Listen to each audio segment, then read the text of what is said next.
Right now, the entire aerospace industry is obsessed with the idea that SpaceX is going to ruin the American return to the moon. Critics point to the massive, unproven orbital refueling plan required for Starship and call it an impossible logistical nightmare. But the actual threat to the lunar timeline is not just happening in zero gravity. It is happening right now on a launch pad in Florida. Down at the Kennedy Space Center, a $4 billion government rocket is quietly making a strong case that Elon Musk's most controversial engineering gamble might actually be the smarter path to win the space race. To understand how we got here, you have to look at the massive orange rocket currently sitting on Launch Complex 39B. NASA is running the wet dress rehearsal for Artemis 2. This is the critical, fully fueled practice run before putting 4 humans back in deep space for the first time in over 50 years. The Space Launch System is supposed to be the undisputed crown jewel of American aerospace. It is a towering monument to legacy engineering, but it has a fatal flaw that keeps rearing its head: liquid hydrogen. During the Artemis 2 fueling process, the launch team repeatedly ran into hydrogen leaks. The alarm sounded. The countdown was abruptly terminated at T-minus 5 minutes and 15 seconds. The culprit was a leak at the interface of the tail service mast umbilical. This is the massive connection point linking the launch tower to the base of the core stage. As they tried to transition to fast fill operations, the hydrogen concentration spiked past the allowable safety limits. The engineers had to scramble to troubleshoot. The clock stopped. But this is not a new problem. This is a ghost that has been haunting NASA for decades. Hydrogen is the smallest, lightest molecule in the universe. It is notoriously, relentlessly difficult to contain. When you chill it down to minus 423 degrees Fahrenheit to turn it into a liquid, the metal valves, pipes, and seals on the rocket physically shrink. Microscopic gaps open up. And because the hydrogen molecule is so incredibly tiny, it escapes through spaces that would easily trap any other fluid. NASA has been fighting this exact issue since the space shuttle era. In fact, veteran ground crews at Kennedy still talk about 1990 as the summer of hydrogen. For months, the entire space shuttle fleet was grounded. Space Shuttle Columbia was stuck on the pad for STS-35 because of an elusive, microscopic hydrogen leak in the 17-inch disconnect umbilical. They replaced seals. They swapped out pumps. They spent millions of dollars chasing a gas they could barely detect. Even years later, during the launch of STS-93, a gold pin violently ejected inside the engine, ruptured 3 liquid hydrogen coolant tubes, and caused a massive leak that nearly starved the engines of fuel during ascent. Liquid hydrogen has always been a nightmare to manage.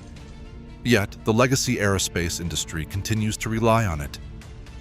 The stakes for Artemis are incredibly high because the Space Launch System is fully expendable. Every single time this architecture flies, it costs American taxpayers roughly $4 billion. And when the mission is over, the massive core stage and its 4 pristine RS-25 Hydrolox engines are thrown into the ocean to sink to the bottom of the Atlantic. There is no rapid hardware recovery. There is no examining the physical engines to see exactly how they handled the thermal stress of launch. NASA and their primary contractor, Boeing, are forced to rely heavily on ground testing, computer simulations, and wet dress rehearsals. They have to get the physical launch perfectly right on the very first try.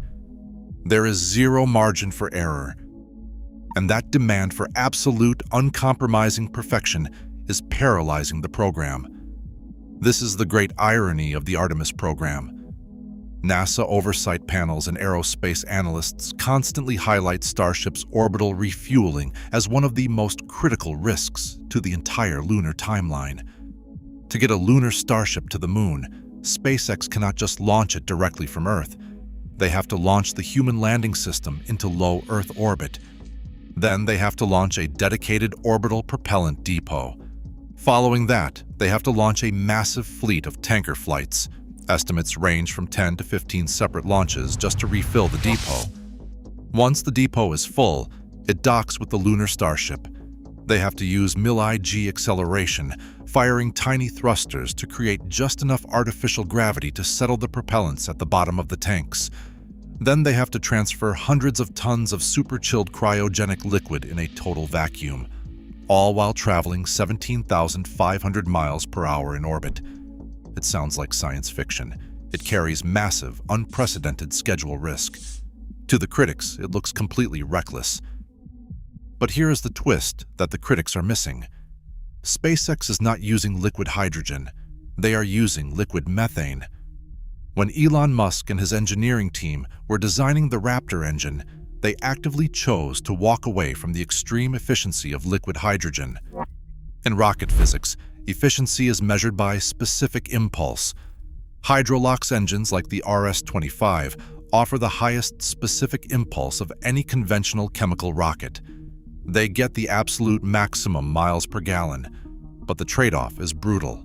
Because hydrogen is so light, it requires massive, heavily insulated tanks, and because it is so incredibly cold, it boils off rapidly. The logic at SpaceX was clear. A rapidly reusable rocket would struggle to succeed if it took a month to hunt down microscopic leaks after every single flight. The Raptor engines run on methalox. This is a mixture of liquid methane and liquid oxygen. Methane is significantly denser than hydrogen. It does not need to be kept nearly as cold. Its molecules are physically larger, which means it does not leak through tiny gaps the way hydrogen constantly does. It provides excellent raw thrust, but more importantly, it is much more manageable as an operational fluid. You can chill it down to densify the propellant. You can pack more of it into the stainless steel tanks, and you can leave it sitting on the launch pad without the extreme, terrifying boil-off rates of hydrogen. When you compare the two architectures side by side, a completely new narrative emerges. Yes, SpaceX has to perform a highly complex orbital ballet with multiple tanker flights. They have to master docking and fluid transfer in the harsh environment of space. But they are moving a denser, more stable, and more manageable fluid. NASA is trying to launch a single massive rocket, but they are relying on a fuel so volatile and difficult to contain that they struggle to keep it inside the tank with the full support of Earth's gravity, a stationary launch pad, and an army of ground technicians. The continuous delays and fueling issues with the space launch system are secretly building a massive case for the SpaceX approach. The legacy aerospace industry built a $4 billion rocket using the old rules of hydrolox propulsion. They prioritized raw efficiency, high specific impulse, and historical precedent over modern operability. SpaceX chose a fundamentally different path. They accepted the massive logistical headache of orbital refueling because it allowed them to use methalox. They traded a chemistry problem that is incredibly hard to control for a mechanical engineering problem they can actually iterate and solve. The stakes are magnified by international pressure. While NASA battles hydrogen leaks on the Florida coast, the China National Space Administration is rapidly advancing toward their own lunar ambitions. China has publicly stated their goal to put astronauts on the moon by the year 2030. They are actively developing their own super heavy lift rocket, the Long March 10. They do not have to worry about the political optics of a $4 billion expendable rocket. They are moving with aggressive state-funded momentum. Every time the Artemis 2 countdown clock stops, because a tail service mast umbilical cannot hold liquid hydrogen, the United States loses ground in the geopolitical race to secure the lunar South Pole. The water ice hidden in the permanently shadowed craters of the moon will be claimed by whoever can establish reliable, repeatable logistics first. You cannot build a permanent lunar base if your supply chain is paralyzed by leaking valves on Earth. If NASA cannot consistently manage liquid hydrogen on the launch pad at Kennedy Space Center, relying on that legacy hardware becomes a massive schedule liability. Artemis 2, wet dress rehearsal, is not just a test of a rocket. To many observers, it feels like the dying breath of the old space philosophy. While legacy programs battle chemistry to launch a single expendable rocket just once a year, SpaceX is building an infrastructure designed to launch Starship more than once per hour. Elon Musk has explicitly set a long-term goal of hitting 10,000 launches per year. You simply cannot achieve that unprecedented aviation-like cadence if your ground crew has to spend a month hunting down microscopic hydrogen leaks after every single flight. Methane is not just a fuel choice, it is the ultimate key to mass production, rapid turnaround, and putting 1 million tons of payload into orbit. The continuous delays at Pad 39B suggest that the future does not belong to the giant, one-shot Hydrolox rockets of the past.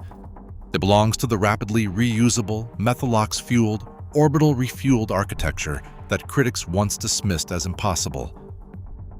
If this changed how you think about the Artemis missions and the future of Starship, hit the like button and drop your take in the comments below. And if you want to catch our next breakdown of the engineering wars happening right above our heads, make sure to subscribe. Thanks for watching.